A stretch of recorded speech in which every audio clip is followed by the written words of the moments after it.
Hello, this is Scottish Independence podcast number 73, and this is actually the first of quite a few I've recorded, and I'll be getting them out to you just as soon as I can, but things are a little bit hectic at work at the moment. However, this one's with Pilar Fernandez. Pilar has started a campaign called Solidarity with Scotland, and in the interview we talk about why she decided to do that, and the links that the area she is from has with Scotland.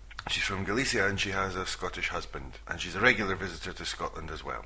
It's quite clear in the interview you can see the love she has for the place. So, we'll just go straight to the conversation and I'll have a wee word with you at the end.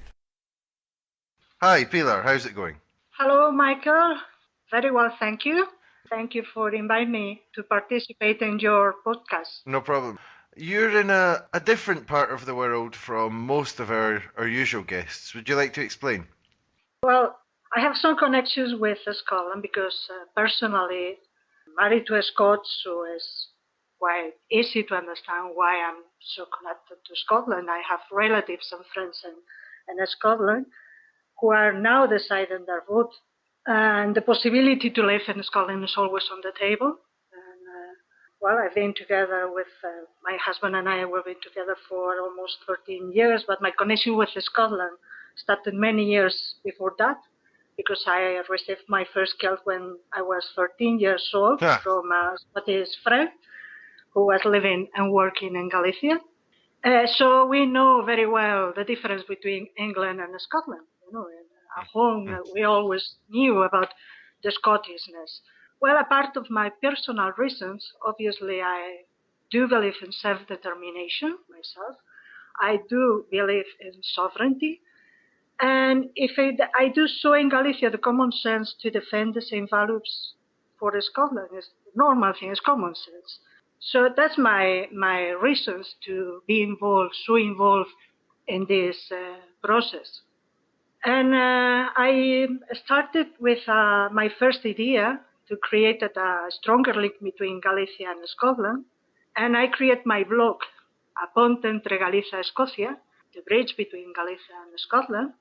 Yeah, because I believe there's lots of historical connections as well. It's something with you personally, but there are many historical connections between Galicia and Scotland. Yes, it is. It's true. We have a very strong Celtic connection. Galicia is very rural. It's very similar. We have lots of similarities, also differences. But we have a lot of similarities. We have pipes. It rains a lot. It's very green. Our Celtic roots are very strong. So Scotland and Galicia are cousins nations. So we know very well each other. We can understand very well each other. In fact, there's lots of Scots visiting us. They're very integrated in our country, and that's very appreciated. And when you go and visit Scotland, you feel at home, actually. You can feel, I cannot explain that. It's just a feeling. There's a lot of things that you can feel with being in Scotland. It's like, I know that country. I know that land. That land is like Galicia. It's like Galicia. Or a Scot might say that Galicia is like Scotland then, I suppose. But, so you started your website. Yeah.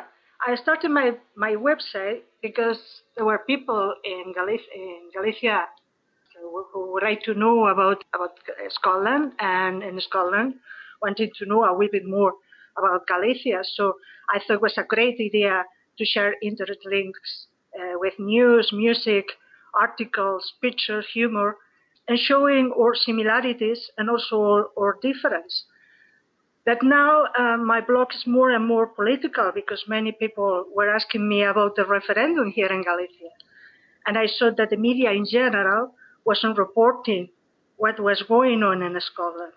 So I thought there was no fair at all, and I thought it was a good platform to show what is happening in Scotland right now, what is going on in Scotland. The interest about Scotland is rising in Galicia. Well, not just in Galicia. And now I post everything that I think is interesting, and obviously focus on the referendum and on this campaign without forgetting about Galicia, of course. Yeah, so you started another campaign group as well called Solidarity with Scotland. Could you explain what that is? Of course. Well, the idea came from Paul Kavanagh because we ginger dog, because he had a chat with a friend in the USA, and she was asking the same question as many others in many other countries. How can I help? And he asked me to coordinate and collaborate, and I thought it was a great idea, and I accepted. This campaign was started after he was revealed that the British government is contacting foreign governments and companies for their anti-independence position. Well, the Solidarity with Scotland campaign was created to respond to the initiative of the UK government, which through the embassies and high commissions are looking for negative opinions and messages against Scottish independence. And that story's not being told in Spain, probably.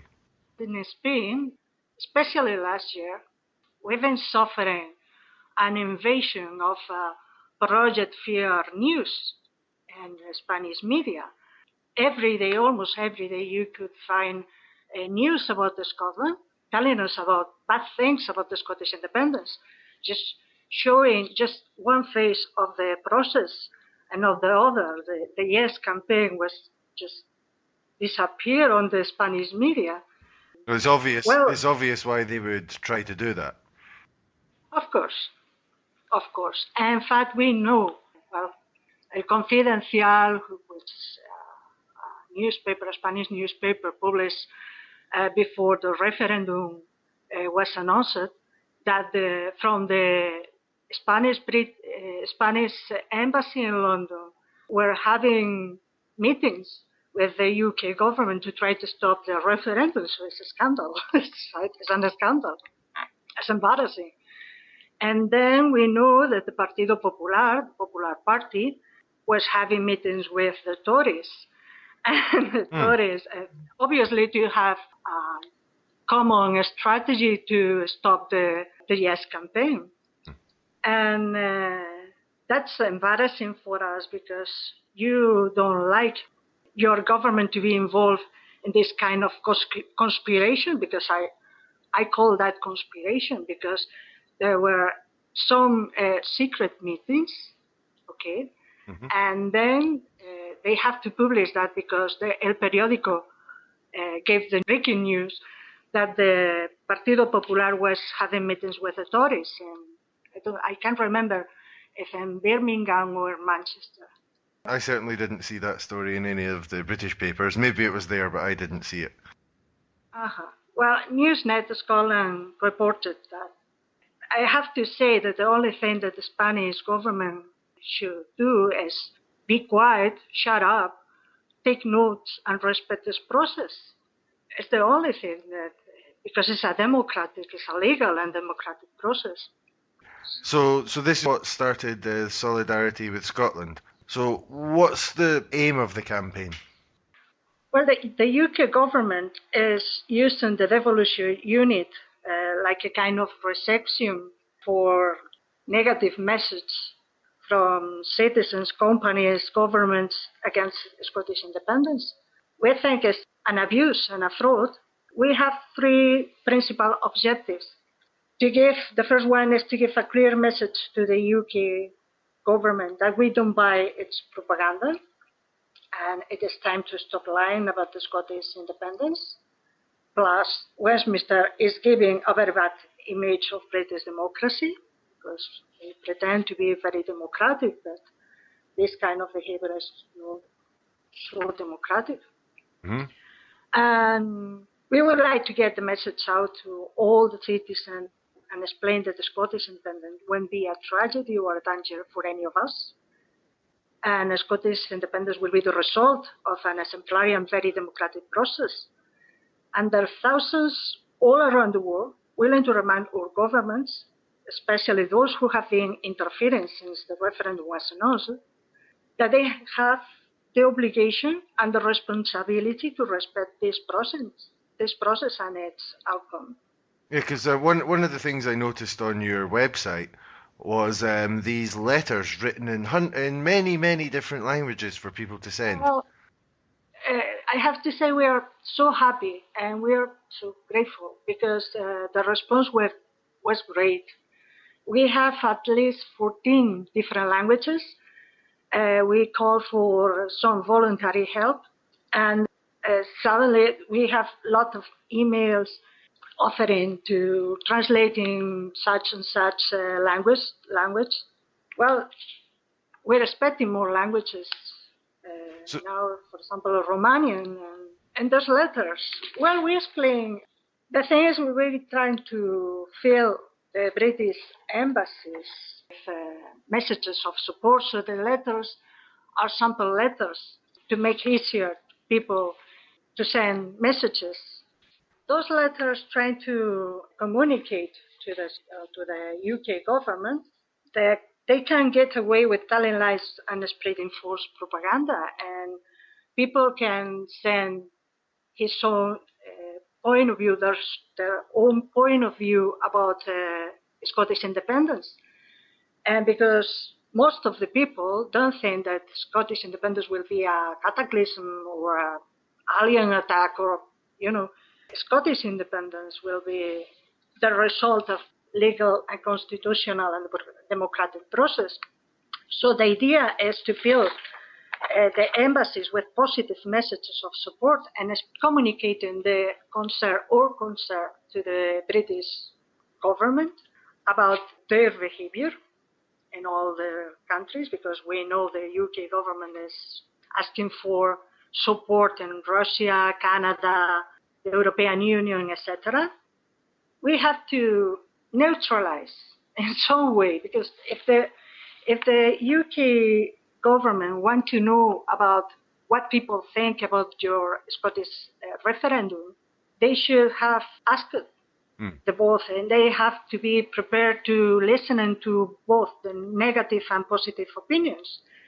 Plus, they are using the devolution unit, and the devolution unit is an office created by the Foreign and the Commonwealth offices in 2012 to deliver abroad the utmost cooperation, and they should be protecting the general interest of Scotland.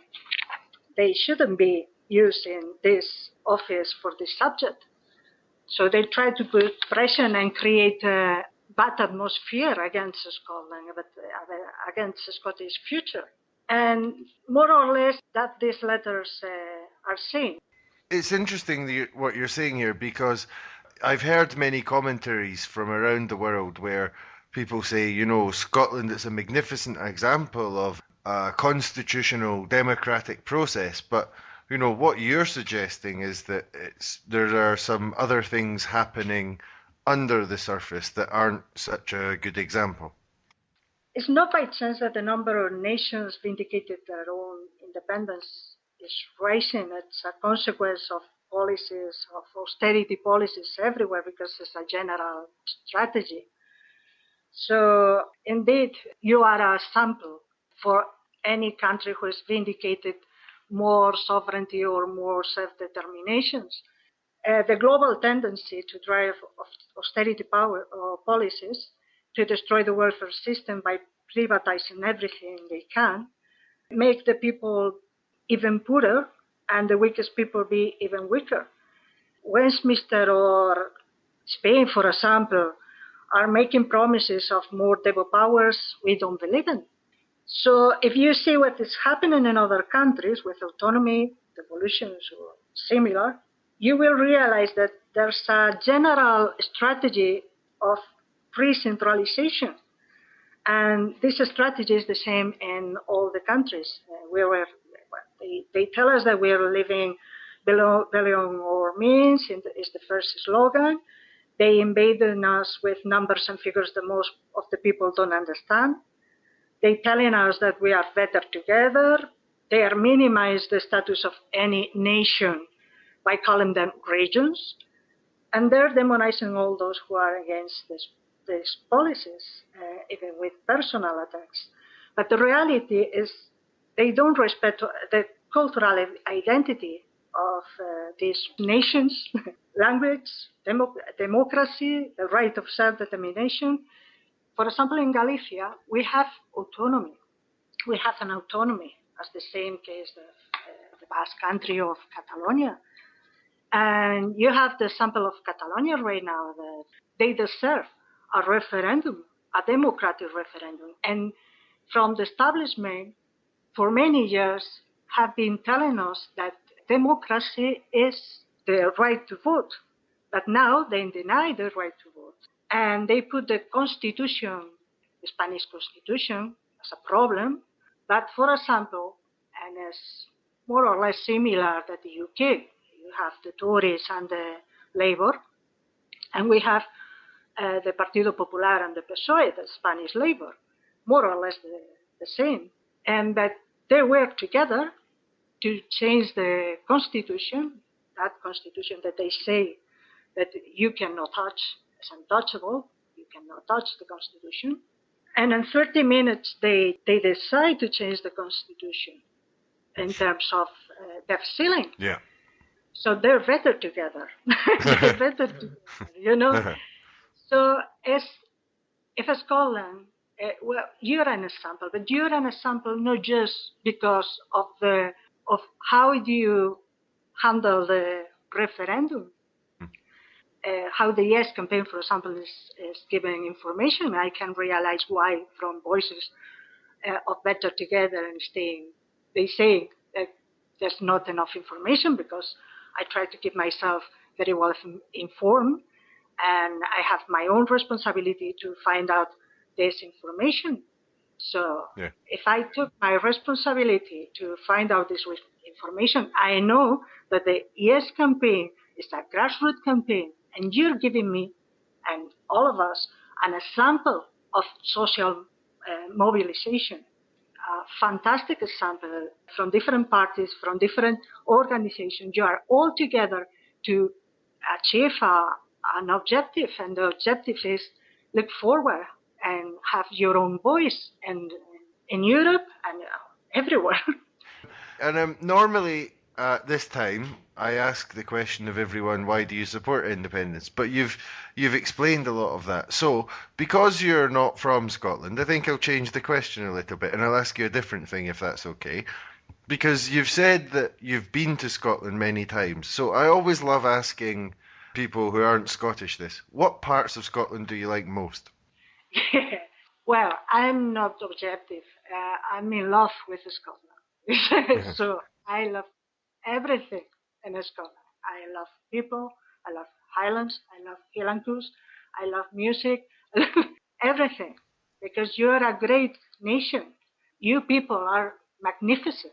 And seriously. And when I had a chat with a friend 2 years ago, I think, and we were talking, and it was my first time listening about the too we, too poor. I would like to just telling you, Galician people can understand very well how Scots living abroad can feel watching us outsiders this process. Because when someone is living abroad, it starts to understand what is solidarity and internationalism about, you know. Mm-hmm. We in Galicia, we have this word, morriña, is time of homesickness. And it's kind of deep feeling. We Galicians, when we're living abroad, we have to feel at home. And when I'm in Scotland, I can be sure that I will be at home. Everything in Scotland, I love everything. Are you coming over for the vote? Yes, well, we'll be in Scotland in May, last week of May, and we'll be in September, or the full September. And it will be, I'm sure, a fantastic experience. Yeah, it's going to be an interesting time. So, thanks. Let me just tell you. Yes. Because this campaign is especially for those Scots who are living abroad, and I know there's people in Scotland that cannot understand that when something is living abroad, don't care about what's happening in Scotland or in Galicia. But when you're an immigrant, you never cut the links with your country, with your relatives and friends, and we like to say that very seriously. Because when something important is happening in your country, you would like to be there, helping, participating, just being there.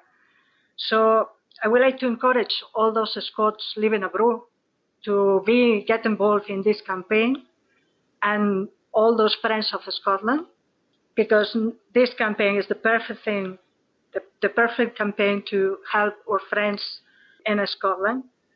And if Scotland gets independence, there will be an open gate for all of us. It will be an example for all of us. Just a very recent poll showed that the 64% of expats would vote for the yes, and that's very important. That's very important to. Okay, it's very much appreciated. Thank you for coming on the podcast, and thank you for your website as well and your campaign. Thank you, Pilar. Thank you for giving me the opportunity to speak about this campaign, Michael. Thank you very much. Very, very appreciated. Okay, so that was Pilar. I hope you enjoyed that. We'll have more podcasts coming out very soon, and I'll try to get some of them out this week. And as usual on this show, the guest gets to choose the tune, and Pilar chose this one. There's a translation of it on the website, which you can maybe see, but she also informed me off air that Galicia was at one time a matriarchal society, so this was part of the reason why she chose this song. So, hope you enjoy it, and I'll speak to you next time.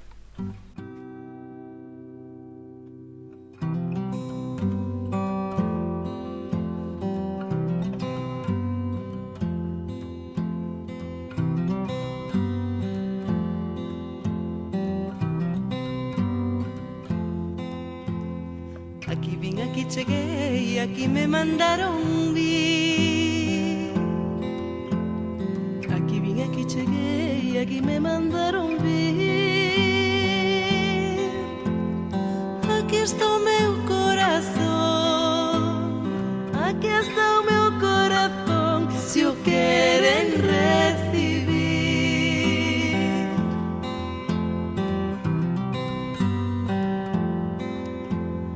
Aquí vine, aquí llegué y aquí me mandaron vir.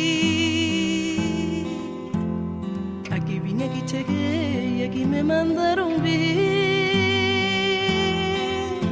Aquí está o meu corazón, aquí está o meu corazón, se o queren recibir. Verdes son os campos, verdes son os campos, millo verde, millo verde, millo verde, millo verde, millo verde, millo verde, millo verde, millo verde, millo verde, millo verde, millo verde, millo verde, millo verde son os campos verdes, millo verde son os campos verdes, millo verde son os campos verdes, millo verde son os campos verdes, verdes son os campos que estas noites, verdes son os campos verdes, verdes son os campos que estas noites verdes son os longas. Aquí está o meu corazón, aquí está o meu corazón, aquí está